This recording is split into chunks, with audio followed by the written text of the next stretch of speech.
મારે તારું કામ નહીં, મારે એની કુળદેવીનું કામ છે.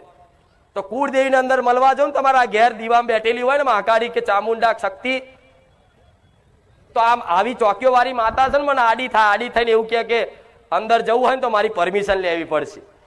શું કે? એટલે હું માતા એમ કહું તને તારી ફરજ તું નિભાવસ, તને હોપ્યું છે કાર્ય એ કરસ, અને કોઈ પણ દેવી શક્તિને ગમે તેવું કાર્ય હોપી દો ને એક વખત, એટલે એક વખત કહી દીધું ને એટલે સમજી લો તમે મરી જાઓ પણ એ કાર્ય ના છોડે. એનું ખબર પડે ને આવું વાત હું શું કહેવા માંગુ છું.